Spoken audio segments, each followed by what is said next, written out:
कहाँ सुरक्षित रहूँगी मैं, कहाँ सुरक्षित रहूँगी मैं, वो जगह मुझे दिखाओ ना। मासूम सी तो हूँ अभी, इनके चंगुल से छुड़ाओ ना।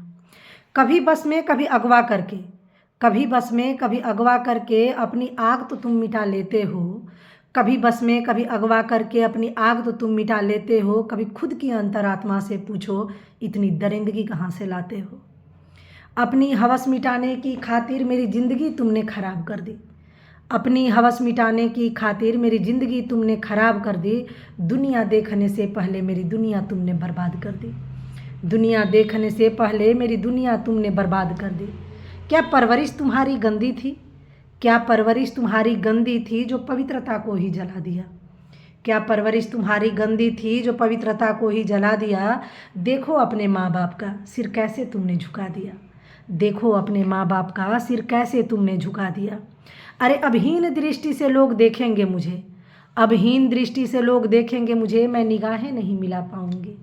अबहीन दृष्टि से लोग देखेंगे मुझे, मैं निगाहें नहीं मिला पाऊँगी। बदनामी का आलम अलग होगा और मैं कुछ भी नहीं कह पाऊँगी।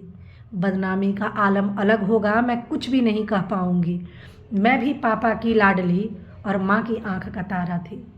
मैं भी पापा की लाडली और माँ की आँख का तारा थी। तुमने जिसको बर्बाद किया वो उनका एकमात्र सहारा थी। तुमने जिसको बर्बाद किया वो उनका एकमात्र सहारा थी। भगवान न करे कि कोई दिन ऐसा भी देखना पड़े।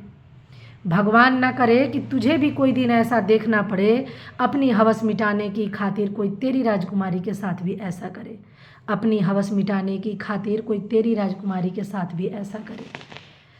ये रचना मुझे भेजी थी विक्रांत कुमार जी ने, जो एकौनी काजरात नावाडी हुसैनाबाद पलामू के रहने वाले हैं। और उनकी इच्छा थी कि मैं उनकी इस रचना को अपनी आवाज़ दूं, तो बहुत बहुत धन्यवाद विक्रांत जी मुझे अपनी रचना भेजने के लिए।